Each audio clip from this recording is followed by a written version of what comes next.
নারদ আসছেন, ভগবান কৃষ্ণ বলছেন এসো এসো নারদ, শীঘ্রই এসো। সেবার সময় হয়ে গেছে, রুক্মিণীর রন্ধন হয়ে গেছে। এসে গেল, ভগবানকে প্রণাম করলেন কৃতাঞ্জলি পুটে, প্রভুকে দর্শন করলেন অপলক নয়নে।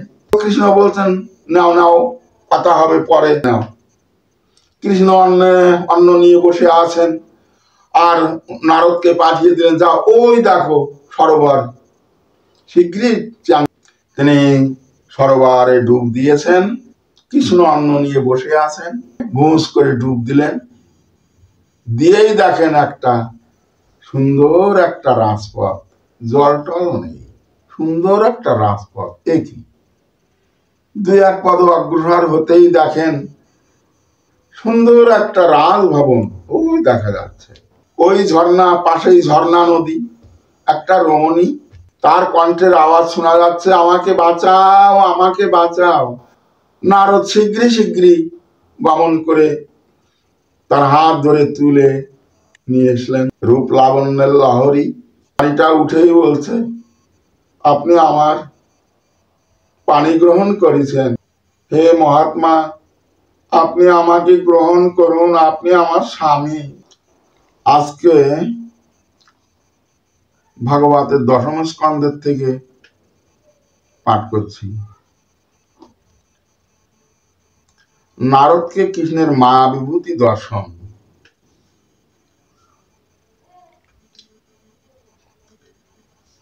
নারদ পূর্বেও একদিন ভগবানের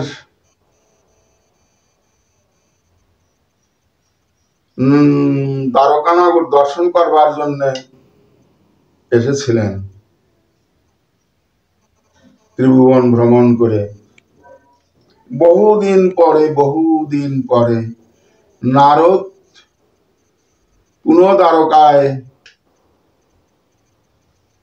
আগমন করেছেন কৃষ্ণের মায়া বিভূতি মনে মনে, কৃষ্ণের মায়া বিভূতি দর্শন করবে বলে, কিন্তু বলতেও পারেন না, শুধু মনে মনে ইচ্ছা যে কৃষ্ণের মায়া বিভূতি কিরকম তা তো দর্শন করলাম না। দ্বারকানগরে কৃষ্ণ 16,000 মহিষী, 8 রানী, প্রত্যেক গর্ভে 10টি করে পুত্র সন্তান, এ অতীব আশ্চর্য। কিন্তু পূর্বে একদিন দর্শন করতে এসেছিলাম, নারদ ঘুরে ঘুরে ঘুরে ঘুরে প্রত্যেক গৃহে কৃষ্ণ আছেন, একই শরীরে একই সময়ে, পৃথক পৃথক গৃহ সকলে, 16,000 মহিষীর গৃহে পৃথক পৃথক পানি গ্রহণ করেছেন। আবার 8 রানী, তাদেরও পানি গ্রহণ করেছেন। এ অতীব আশ্চর্য। প্রত্যেক গর্ভে 10টি করে পুত্র উৎপন্ন করেছেন, এ অতীব আশ্চর্য। চিত্রং বত্তয়িতা দেখে না বপুষা যুগোৎপাত, গৃহেষু দেষ্ট সহস্রাং স্ত্রিয় একৌদব্যাত। একই শরীরে একই সময়ে পৃথক পৃথক গৃহ সকলে,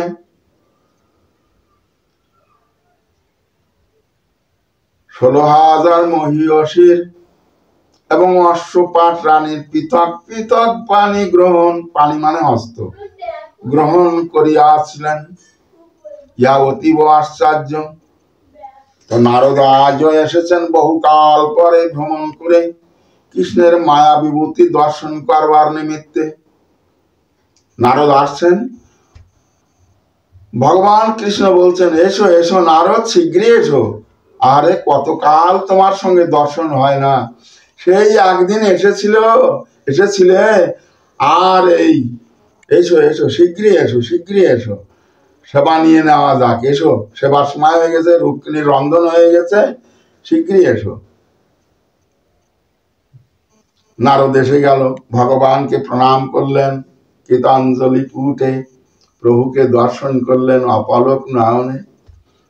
যেহেতু নারদ কতকাল পরে পুনঃ এসেছ, তাহলে করিতে দর্শন। কিন্তু মনে মনে অভিপ্রায় কৃষ্ণের মায়া দর্শন করবেন, তা বলতে পারেন না কিরকম সে মায়া যে কি তা উনি বোঝেন না, আর বলতেও পারেন না।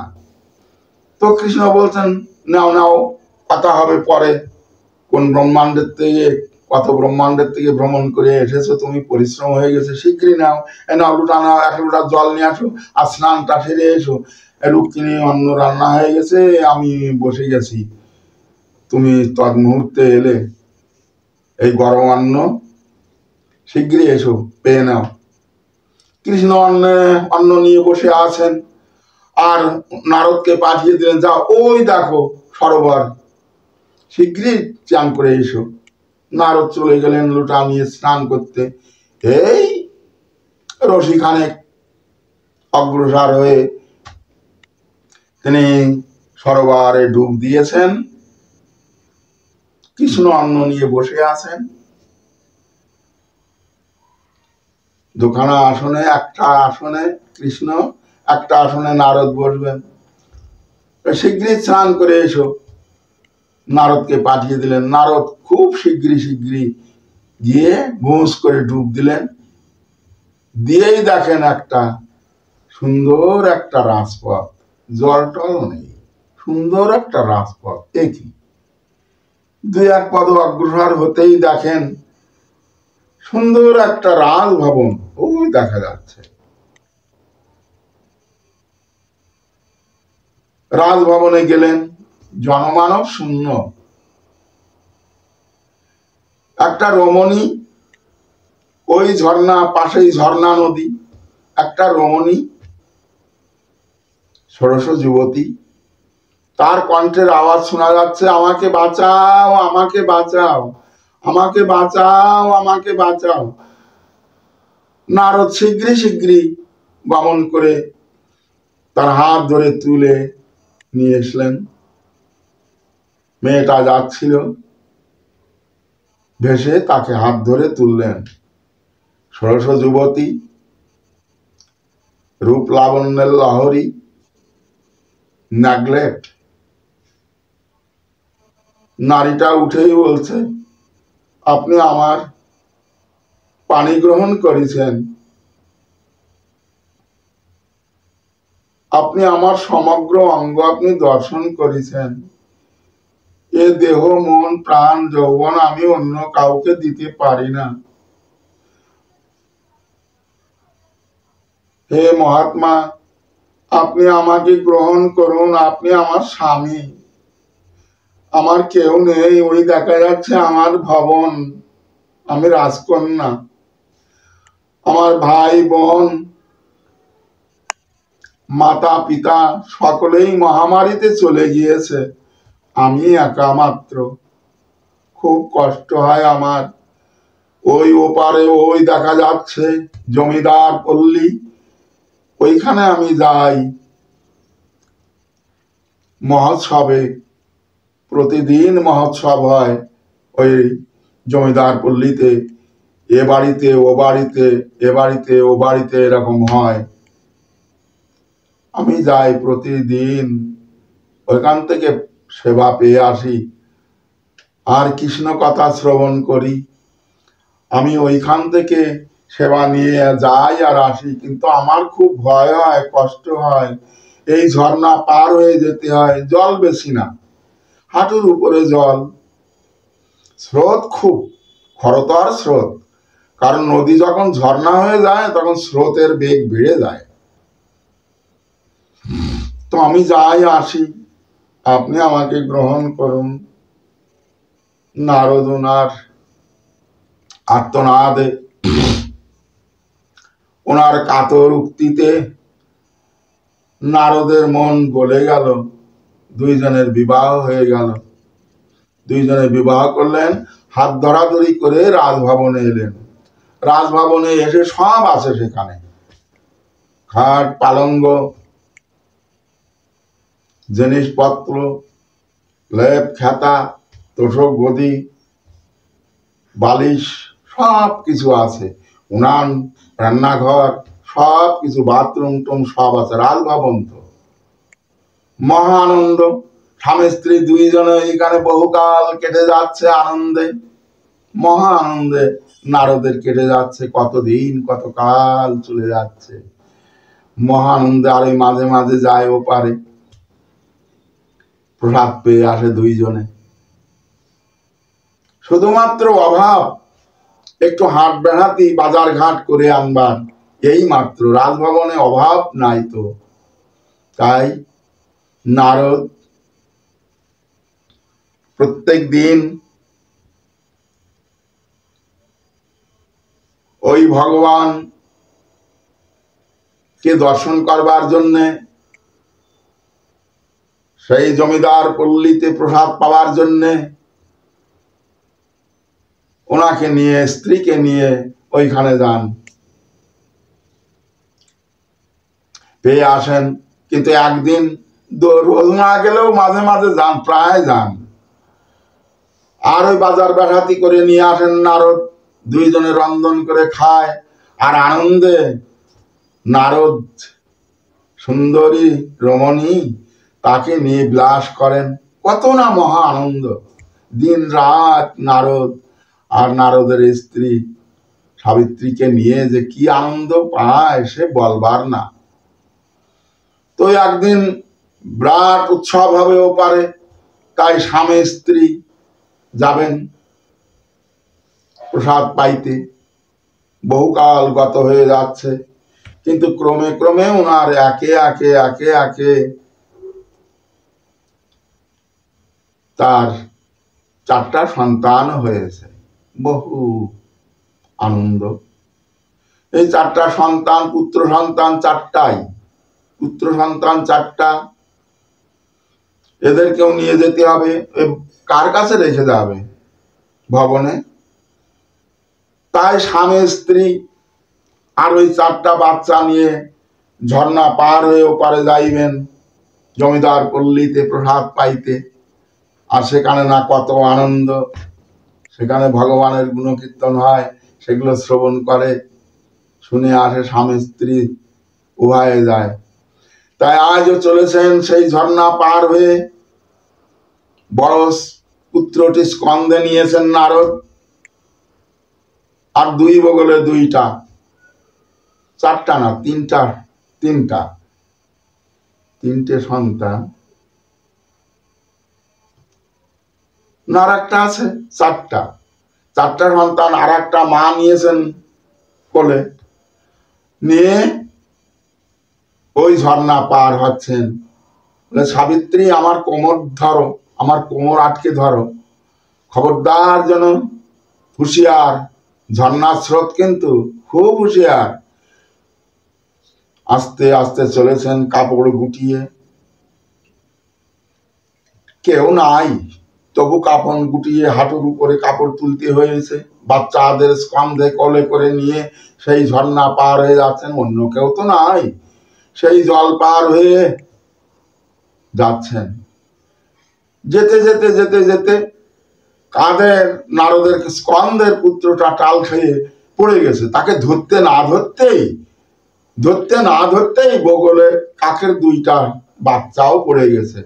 আর ওনার স্ত্রীর কাকে একটা ছিল, সেও পড়ে গেছে ওই বাচ্চাকে ধরতে গিয়ে। নারদের স্ত্রীর হাত ফসকে গেছে, ঝর্ণার স্রোতে নিয়ে গেল, বাচ্চাদেরও নিয়ে গেল। নারদ সকলকে হারা হয়ে হায় হায় করতে লাগলো, কি হলো কি হলো আমার, কি হলো বলে নারদ ক্রন্দন করতে লাগলেন, কি হলো কি হলো।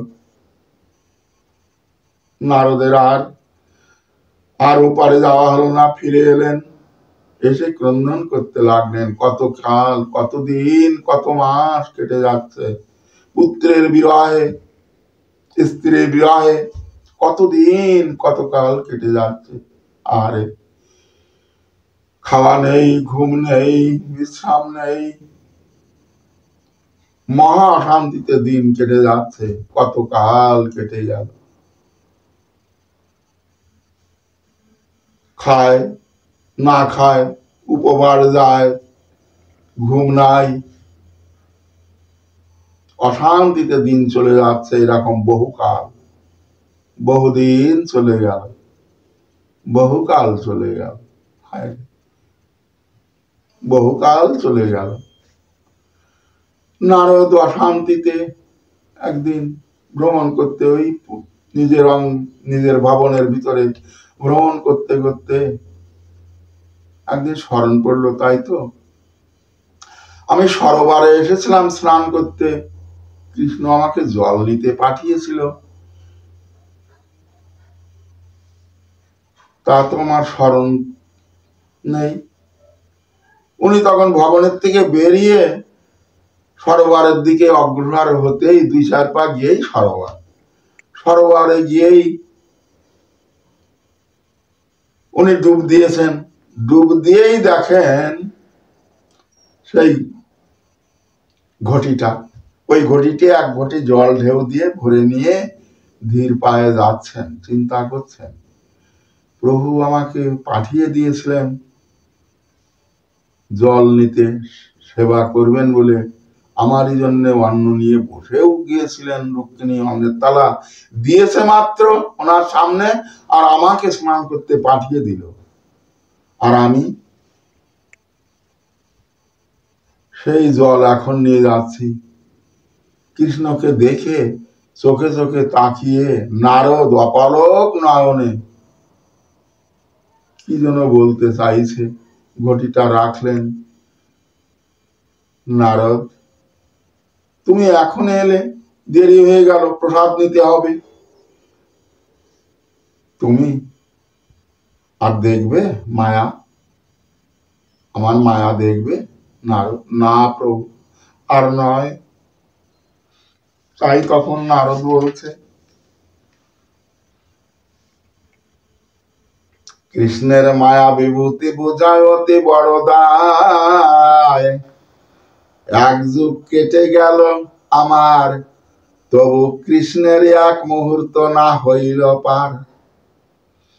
চরণে ধরিয়া নারদ করায় মিনতি, তোমার মায়া বৈভাব বুঝিতে মোর নাহি শক্তি। কৃপা করে দেহ প্রভু মোরে এইবার, তোমার মায়া বৈভাবে যেন কবু নাহি পড়িয়ার।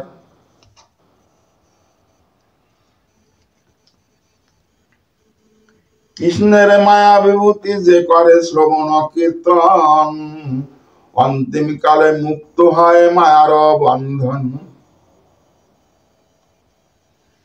কৃষ্ণের মায়া বিভূতি করিন কীর্তন, হরি হরি বল সবে ভরিয়া বদন।